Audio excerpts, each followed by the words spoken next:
Oke, Sobat Tonaker, gimana kabar semuanya di kesempatan ini? Kembali di acara podcast Vokasi Kompeten. Nah, di kali ini, kemarin kita sudah banyak bercerita tentang peserta pelatihan. Nah, tentunya Sobat Tonaker, kali ini saya selaku host, Arif Usman Habibi, akan mengajak Sobat Tonaker berbincang-bincang dengan salah satu alumni pelatihan yang ada di Balai Pelatihan Vokasi dan Produktivitas Lombok Timur yang dulu pernah ngambil kejuruan waiter. Nah, sebelum kita ke topik, gimana nih kalau kita kenalan dulu dengan siapa narasumber kita pada kesempatan ini? Halo, Assalamualaikum warahmatullahi wabarakatuh. Nama saya Zikrul Amir. Dari mana Zikrul Amir? Saya asli Mas Bagi ya. Dan kemarin di Balai Pelatihan Vokasi dan Produktivitas mengikuti pelatihan ngambil kejuruan apa pada waktu itu? Dulu saya ngambil waiter di tahun 2017. Ya. Setelah itu melanjutkan kemana? Setelah itu saya training dulu di salah satu hotel di Mataram, tapi nggak sampai nerusin selesai. Habis itu saya ngambil langkah buat ke Terawangan untuk training lagi, untuk mengambil langkah untuk pengalaman lebih luas lah gitu. Berapa lama di hotel waktu itu? Di hotel untuk trainingnya 3 bulan, terus untuk kerjanya ya sekitar 7 bulan. 7 bulanan di hotel. Nah, berarti ini sudah lumayan lama lah, artinya bisa bergabung di dunia perhotelan atau dunia industri. Iya. Nah, artinya setelah itu pasti memiliki usaha atau kemandirian dalam hal ini. Yeah. Nah, saat ini apa yang digeluti? Untuk saat ini, alhamdulillah saya udah ada usaha, yaitu usaha kopi slow bar di salah satu di Mas Bagi, yang menggunakan kayak meja slow bar lah gitu ya, kayak gitu. Lumayan ramai juga ya, alhamdulillah. Omset juga lumayan. Kalau per hari bisa dihitung berapa nih kalau omset saat ini? Apa ya, menghitung nilai atau gimana?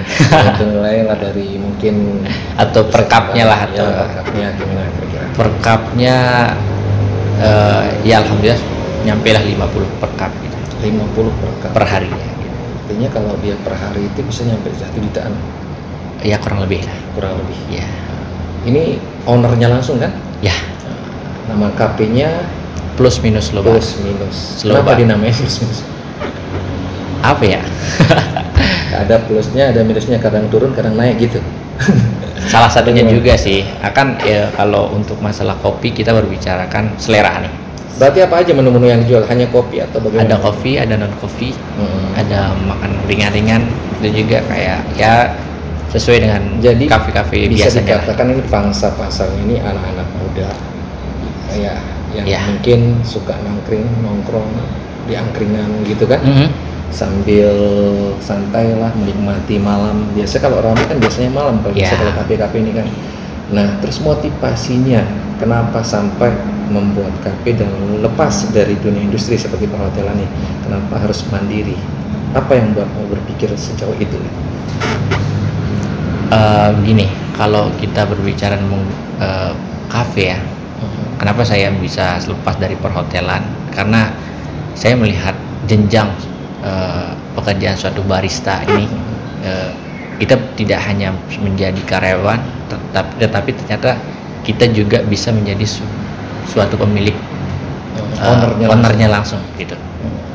Ya walaupun kita bermodal kecil, tapi nggak apa-apa, yang penting kita sendiri bosnya gitu. Nah, ini sebuah motivasi nih tentunya buat Sobat Tonaker dimanapun saja berada. Jadi berpikir untuk bisa mandiri itu tidaklah mudah, tapi karena dorongan semangat, kemauan itu yang terpenting, yang menyebabkan sehingga timbul pemikiran bahwa kenapa tidak, orang bisa, saya tidak, gitu kan. Akhirnya mendorong semangatnya Zikrul untuk bisa berwirausaha mandiri seperti ini. Ini perlu jadi motivasi buat semetonaker yang ada di rumah, tentunya yang mungkin pada saat ini linglung, bingung mau kemana, entah kemana. Selesai SMA mau kemana, pelatihan di mana? Karena pemerintah sudah menyiapkan tempat nih ya, seperti balai pelatihan vokasi ini untuk mengasah skill sehingga memiliki kompetensi yang membanggakan tentunya. Ya contoh kecilnya seperti ini, Zikrul ini sekarang sudah bisa mandiri, mulai berpengalaman di hotel gitu kan, sampai ke jenjang industri yang lainnya, sehingga sekarang ini berwirausaha mandiri, tidak membebani orang tua. Udah menikah belum? Alhamdulillah sudah. Sudah punya anak? Sudah. Jadi sebelum merintis ke dunia industri ini belum menikah waktu itu? Dulu awal-awal saya belum. Dulu kan saya pernah buka awal dengan nama Ina Coffee. Ina Coffee. Terus itu berjalan 6 bulanan. Itu saat itu saya belum nikah nih. Tapi karena ego anak muda nih ya nggak tahu nih harus menentukan mana yang harus dikerjakan, ada mana yang nggak harus dikerjakan gitu kan. Akhirnya saya lalai. Akhirnya di kafe juga nggak ada yang jaga, akhirnya nutup gitu. Oke, tentunya saat ini pasti punya karyawannya. Ya. Yang direkrut tuh siapa aja biasanya? Ya anak-anak yang mau bekerja lah, ya, apalagi yang mau belajar. Saya sangat dukung kalau ada orang yang mau belajar, saya sangat dukung. Apalagi yang mau bekerja untuk membantu ekonominya sendiri gitu kan. Ya. Sudah karyawan berapa nih di KPI? Baru satu, alhamdulillah baru satu. Yang membantu untuk proses itu. Biasanya kalau malam ramenya itu jam-jam gimana itu kalau biasa rame? Biasanya rame di selesai Isya. Apalagi kalau malam minggu biasanya kan anak-anak muda entah mau kemana gitu biasanya nongkrong di kafe. Nah selain kopi racikan, dulu kenapa ngambil waiter, sekarang terjunnya ke barista? Ilmunya itu dari mana ada dapetin saya seperti itu?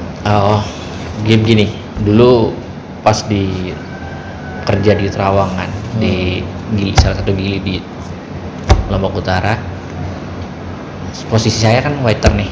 Tapi karena udah dilihat dari balai latihan kerja, dulu saya dilihat oleh trainer karena ini udah basic saya di bar, karena saya juga senang nih di bar gitu ya, dengan salah satu cara untuk mengambil hati senior lah, biar dibebasin di dalam bar ya. Saya cuci piring dulu nih, cuci gelas, cuci apalah gitu, biar dibebasin buat di barnya gitu, biar bisa lihat caranya orang ngeracik ya gitu. Kebetulan ketimbul gitu ya, kebetulan di sana ada mesin kopinya juga.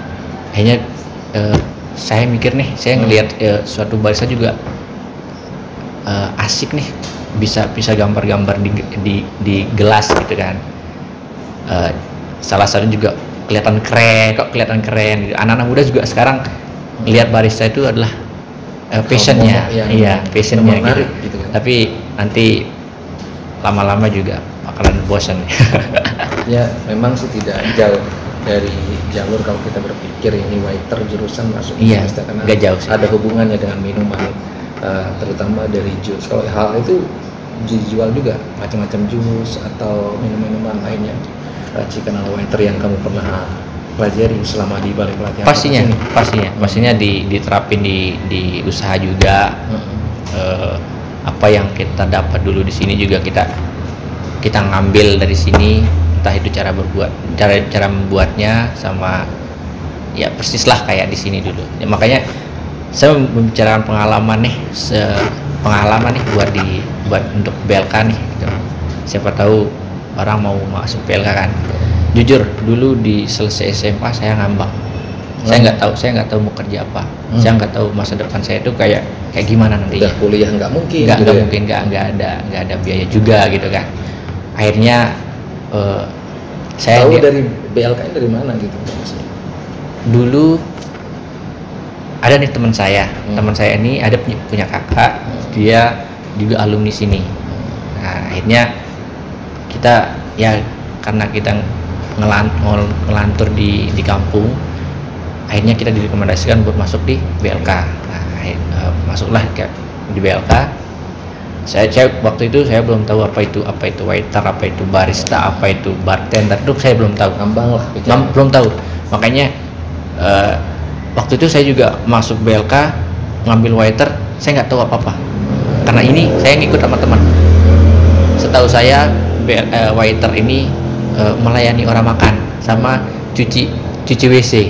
Setahunya saya. Housekeeping. Iya, karena waktu itu kan saya butuh kerja gitu kan, butuh kerja, apalagi udah nggak ada yang adalah inilah ya, apalagi dengan kehidupan minus dulu lah gitu. Dari situ timbul sehingga pemikiran setelah ikut pelatihan di Balai Pelatihan Vokasi itu dapat ilmu, kenapa tidak untuk dikembangin seperti ini? Iya. Nah, makanya saya sangat berterima kasih buat BLK, sangat berterima kasih karena masuk sini saya bisa melihat masa depan. Bisa dibilang wah, masa depan saya di sini nih, masa depan saya udah terlihat gitu pas masuk BLK. Karena ada skill yang didapatkan dari situ. Benar sekali. Ini nih buat buat anak-anak muda yang butuh kursus atau buat tempat pelatihan, rekomendasi buat saya yang pengalaman buat saya di sini BLK solusinya BLK. Apalagi sekarang udah BLK udah berubah, banyak orang yang nggak tahu kan. Iya. Kalau dulu Balai Latihan Kerja, sekarang Balai Pelatihan Vokasi dan Produktivitas. Intinya sama, cuman ini BPBP ini kalau disebut dulu BPBP juga, sekarang jadi Balai Pelatihan Vokasi dan Produktivitas Lombok Timur. Nah, kenapa? Karena ini mendidik supaya menjadi produktif. Artinya tidak saja setelah lulus dari Balai Pelatihan Vokasi ini, jadi Semetonaker bisa mengembangkan usahanya secara mandiri supaya menjadi produktif, bisa menghasilkan. Oh, berarti enak dong sekarang ya? Nah, jadi nggak mesti lulus misalkan ambil jurusan roti nih. Iya. Nah, udah gua bisa buat roti. Berpikir harus di hotel, belum tentu bisa diterima kan? Iya, benar sekali. Kalau udah bisa buat peracik kopi seperti tadi misalkan, bisa mandiri, buka usaha aja kafe kayak kamu tadi itu kan? Iya. Buat kafe, buka usaha sendiri, otomatis dengan sendiri akan menghasilkan kan seperti itu. Nah, ini dorongan semangat tentunya buat Semetonaker yang dari rumah. Siapa tahun ini contoh real alumni kita yang sudah menggeluti ilmunya selama pelatihan di Balai Pelatihan Vokasi ini, seperti Zikrulnya dari Mas Bage. Siapa tahu ke depan nanti Semetonaker ingin bergabung di Balai Pelatihan Vokasi, kita membuka seluas-luasnya. Kamu gratis juga kan dulu waktu di sini kan pelatihannya. Alhamdulillah. Udah dikasih seragam, gitu kan? Benar sekali, dikasih makan, boarding kan? Boarding juga. Boarding, apalagi kalau boarding ini kan menginap, istilahnya kalau menginap kan dikasih makan 3 kali. Iya, benar sekali. Itu. Fasilitas apa lagi pemerintah sudah menyediakan Balai Pelatihan ini terbuka luas bagi seluruh masyarakat yang ada di seluruh Indonesia, bukan saja di Lombok. Jadi apalagi sekarang kalau kita lihat nih, dulu momen waktu itu kan masih mayoritas kita Lombok, NTB lah mayoritas Lombok. Nah, sekarang banyak nih teman-teman kita nih yang sudah mulai bergabung di Balai Pelatihan Vokasi. Ada yang dari Bandung, ada Jawa Tengah, bahkan ada yang dari Papua nih. Nice. Nah, kenapa tidak kita yang putra daerah misalkan atau putri daerah untuk ikut bangkit, mari mengasah skill, jangan gengsi lo ya. Benar sekali, mana? Wow, zaman sekarang gengsi mah bukan saatnya. Nah, rugi. Kalau dilihat dari pengalaman yang kamu sudah dapatkan selama pelatihan di Balai Pelatihan Vokasi, terus berpikir maju, tidak ada kesibukan lain kan, hanya di KP itu saja saat ini? Untuk saat ini, ya di KP. Masih di KP. Ini prospek ke depan untuk menjanjikan untuk kamu, bahkan kalau bisa ngerekrut lagi masyarakat sekitar atau pemuda-pemuda yang tidak bisa kemana arahnya gitu kan, mau kemana setelah lulus SMA, arahkan saja ke Balai Pelatihan Vokasi dulu, baru nanti bisa kan direkrut untuk jadi karyawannya kan, untuk bergabung. Nah, income yang 1 juta kamu terima misalkan ya dalam sehari, udah luar biasa sehari nih, luar biasa. Kenapa tidak kita berpikir seperti ini? Berpola pikir mau terbuka dulu lah untuk bisa mengembangkan skill seperti Zikrul ini. Kalau udah dapat omset sampai 1 juta per hari udah luar biasa, apalagi kalau mau rame. Sekarang kalau musim corona, covid kemarin kan sempat mandek juga kan, sepi, tapi sekarang sudah mulai bangkit. Nah, sekarang apa yang menjadi dorongan semangat nih buat Semetonaker kita yang ada di rumah supaya tertarik bisa bergabung di Balai Pelatihan Vokasi ini seperti Zikrul? Jadi tidak hanya orang biasanya berpikir harus jadi pegawai negeri lah, selesai lulus mau daftar CPNS, belum tentu. Belum tentu ya. Kenapa tidak kita berpikir untuk berwirausaha mandiri seperti itu? Ada dorongan semangat mungkin buat semata laker yang ada di rumah. Apa ya? Buat dorongan untuk kalian nih yang belum tahu apa itu BLK, datang aja ke sini langsung, karena di sini adalah segudang ilmu untuk masa depan kalian, gitu. Masa depan kita juga. Jujur, saya sangat berterima kasih buat BLK, karena BLK saya bisa melihat masa depan Seperti saat ini. seperti saat ini. Nah, harapan mungkin yang terakhir buat kamu, keluarga, seluruh masyarakat yang ada di seluruh Indonesia agar terus memotivasi untuk ikut bergabung di dalam produktivitas. Apa harapan?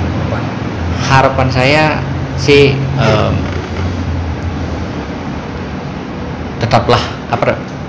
tetaplah berpikir kreatif ya, untuk masa depan kalian dengan cara berhenti mencari ilmu. Dia berhenti untuk mencari ilmu gitu. Apalagi untuk kita yang udah di Lombok nih, udah di NTB, udah ada BLK yang berskala internasional ya.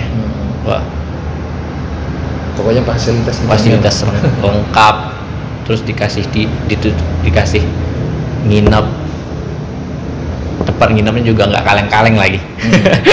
Kalau dengan di rumah. Iya. Tempatnya kayak hotel gitu. Pokoknya senang lah dengan fasilitas yang diberikan. Tentunya ini menjadi motivasi tersendiri nanti buat masyarakat kita, terutama putra-putra daerah yang di seluruh Indonesia. Jangan berhenti untuk terus berkarya. Benar, nah, seperti saudara kita ini, Zikro, dia tidak berhenti dan tidak putus semangat dalam membangkitkan daerahnya untuk terus berinovasi, memiliki kreativitas, dan mau berpola pikir maju untuk kemandirian usahanya. Iya. Dan semoga yang mudah-mudahan ya Zikro ya, ke depan ini bisa menjadi lebih besar. Amin ya Allah. Dan Amin. juga bisa mengangkat derajat keluarga. Amin. Terutama masyarakat sekitar, bisa menarik mereka. Amin. Dan bisa mengasah skillnya di Ya. tempat yang kamu bisa geluti pada saat ini. Amin. Semoga saja. Itu aja Smart Nakar, bincang-bincang ringan kami dengan salah satu alumni yang ada di Balai Pelatihan Vokasi dan Produktivitas Kejuruan Waiter ya dulu ya. Pada tahun 2017. Nah, sampai saat ini sudah berapa lama kira-kira ini? Sudah 3 tahunan lebih ya menggeluti. Berapa ya? 5 tahunan kayaknya. Nah, 5 tahun lebih sudah menggeluti usahanya di bidang barista, terutama meracik minuman-minuman atau jus seperti itu ya. Apalagi sekarang di BLK udah ada baristanya ya. Barista sudah ada. Wow. Nah, enak banget dong. Direkrut kan? Iya. Nanti siapa tahu Smart Nakar yang ambil jurusan barista. Nah, nanti siapa tahu nih si Zikro buka lowongan nih. Ayo gabung bareng KP Slow apa? Slow Bar. Nah, Kopi Slow Bar. minus minuman. Slow Tapi Bar. juga Kalau kalau tidak slow lah, terus berjalan Iya. terusnya nanti kan. Nah, nanti bisa direkrut sama kalau memiliki kompetensi yang membanggakan. Nah, terus asah skill tentunya ya. Jangan berhenti berinovasi, terus maju, dan salam kompeten. kalau kompetennya.